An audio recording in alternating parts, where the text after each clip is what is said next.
We're here today to say goodbye to Mary McDermott, mum to 9 of us, granny and grandma to some of you, Mary to her many friends.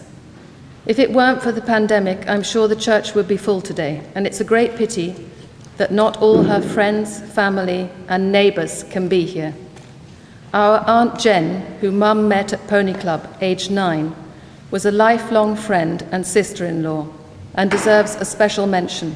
We are really sorry she is not with us today. Mary was one of Joan and Alan Hunter's 5 children, and along with siblings Tony, David, John and Eanswyth, grew up between the wars in southern England. The Second World War began when Mum was 15, and it was an unimaginably hard time. Her 3 brothers and father were all in the army. Her brother David was declared missing, presumed dead, for 8 agonizing months, and her father died when she was only 17. The difficult situation at home put an end to her ambition of becoming a nurse, and instead she worked for MI5 closer to home. Having signed the Official Secrets Act, she never really revealed to us what her job involved. Despite pressure to stay at home, the adventure in our mother's life started with a boat journey that led her to our father, Brian McDermott. She would often tell us how she set sail in 1948, her first time to leave England, in a ship full of soldiers heading for Beirut. The post-war situation was complicated, and there must have been many difficulties. But the stories we heard of Beirut were of her meeting our father when working on a case involving a defecting soldier, of riding horses in the hills, of swimming in the Bay of St. George, of skiing, and of a dashing sports car that Dad drove. Dad proposed marriage, with a warning that due to health problems, he might never be able to have children. Trying to meet each other's families and get married was not easy so far from home, but they managed it, and before leaving Beirut, Alan was born. Dad's career took them to Yugoslavia, to Switzerland, where Mark and Dennis were born, to Italy, where Dominic, Henry and Paul were added to the family, to Portugal, where Francis, Lucy, and last but not least Jacinta arrived, and then to Paraguay. Everywhere she went, Mum made close, lifelong friends and involved herself in community life, as well as carrying out her more formal role of diplomat's wife and, of course, the essential role of mother of many. Paraguay in particular brought out her adventurous side.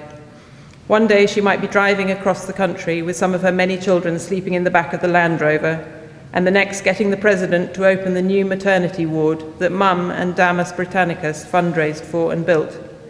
Our mother taught us how to curtsy for when we met the Queen, and how to kill and skin a rabbit, as if both were equally likely to be useful. In retirement in Shaftesbury and Weatherden, chickens,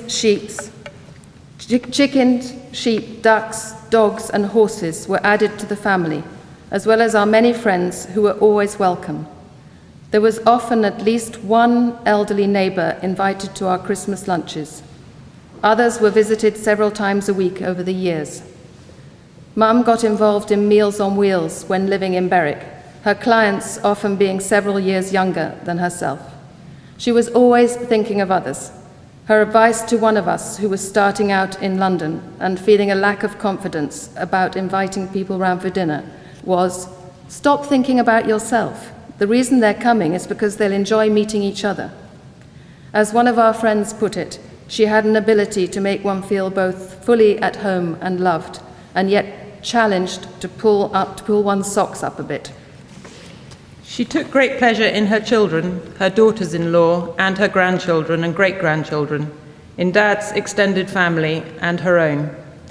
She was extraordinary in her capacity to listen and to take a genuine interest in the people who came into her life. As well as people, Mum had so many interests in her life: her horse riding, her painting, her gardening, her reading, even politics for a while. We can remember her playing the piano in the evenings once the day's work was done, passionate and emotional, sides of her that weren't often expressed. She was a born entrepreneur, and we sometimes came home to the latest cottage industry startup, such as china mending, quilt making, or jewellery sales. Mum was a doer, an amazingly energetic organizer who ran quite a tight ship as she needed to, juggling her diplomatic role and so many children spread out between continents. We didn't always make it easy for her, and as one of our brothers remembers, I once listened with astonishment as Mum told someone that the great thing about being a Catholic is that you can turn up for church in a tatty old pair of jeans and nobody minds. Well, as children, one of us tried to do this pretty much every week, and we were never allowed to get away with it. And this was Shaftesbury, it wasn't even Wardour. In retrospect, I'm better placed now to recognize that she didn't want to end up with a whole pew full of teenage tramps. As we grew into adults, we came to appreciate her many other qualities. As one brother wrote following a holiday taken with her in Scotland, I was surprised to find she was excellent company, cheerful, tolerant, easy to please, and interested in everything. Mary spent the last quarter of her 96 years in Berwick St James and was very fond of the village, seeing it as great good fortune that she and Brian chose to move there in 1997. After the COVID-19 pandemic struck, she was very conscious that if she had to be confined to one place, it was very lucky to be Berwick. Among her pleasures was the knowledge that when she went out on her mobility scooter, there was a good chance that she would encounter some of her many village friends. After Dad's death, she found herself living alone for the first time in her life. In true character, she made the most of it and got involved in the life of the village, among other things. Just at the moment where her age was making living alone too difficult, our brother Mark returned from China to be with her. This was a very happy period in her life. She so enjoyed his company, and their shared Catholic faith gave her great comfort and strength. Mark's patient and unobtrusive care made it possible for her to remain living in her home right up to the end, and for all of us to be able to visit and enjoy being with them. There are two people we need to mention. Mum always dreaded having outside help, but that's probably because she could never have imagined having Joe and Nikki, who started coming to take care of her at night after her heart incident in June. They treated her with the utmost respect and kindness, and she looked forward to them coming every evening. When I called, I sometimes felt like we had acquired two more members of the family. Mum once said that her prayer to God when her father died was to live her life to the full, with all the joy and the suffering that that might bring. I think that God answered her prayer. In Dad's words, she was the ever-loving and ever-loved carer of us all.